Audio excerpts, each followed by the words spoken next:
Everyone talks about the mark of the beast, but almost no one is talking about the mark of God. A mark given before the tribulation begins. A mark that separates not just the saved from the lost, but the consecrated from the compromised. In fact, this divine seal appears before the wrath, before the Antichrist, and even before the first trumpet sounds. And it's not just symbolic, it's priestly. Let's start with a principle you'll see throughout Scripture. Judgment always begins with God's house. Begin at my sanctuary, for it is time for judgment to begin with the household of God. Before the tribulation unfolds globally, God is already separating a remnant. Those who are qualified to minister in his holy courts during the shaking. This remnant isn't just the forgiven, it's the marked, the set apart, the priestly. Go through the midst of Jerusalem and put a mark on the foreheads of the men who sigh and groan over all the abominations. This isn't the first time God marks his servants, but it is one of the most sobering.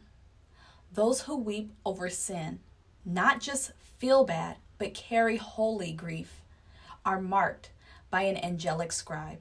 The Hebrew word for mark here is tav, which in ancient script resembled a cross or X.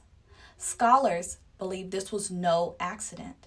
One scholar explains, the marking in Ezekiel 9 prefigures Revelation 7 and 14. It signifies ownership, protection, and commissioning, especially in the context of temple judgment. Do not harm the earth until we have sealed the servants of our God on their foreheads. This divine delay is strategic. The winds of judgment are held back until the priests are ready. Who are the 144,000? As you've heard in my previous videos, they represent a priestly remnant, faithful, undefiled, and loyal to God.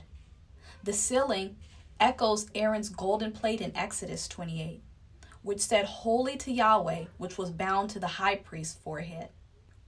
That's what's being restored, a generation of marked priests. Another scholar writes, to be human is to be priestly. Israel's vocation was to draw near to God and ascend in worship, returning to Eden through holiness. The reason that God marks a remnant before the shaking is because this remnant will act as priests during it. Like the sons of Zadok in Ezekiel 44, they will minister before the Lord when others cannot. They shall come near to me to minister, because they kept charge of my sanctuary when others went astray. They'll stand in the gap, intercede as the bowls are poured out, and walk with the Lamb wherever he goes. Too often, we think the sealing of the 144,000 is about survival.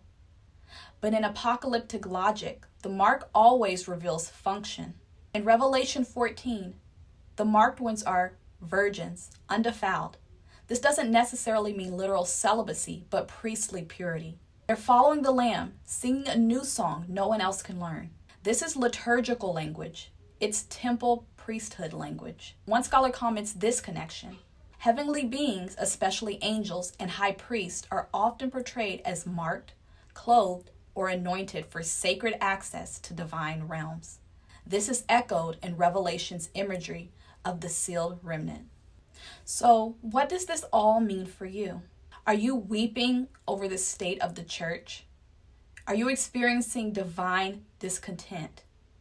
Are you being drawn into deeper consecration while others are falling asleep? Then you may be part of the remnant that God is marking now.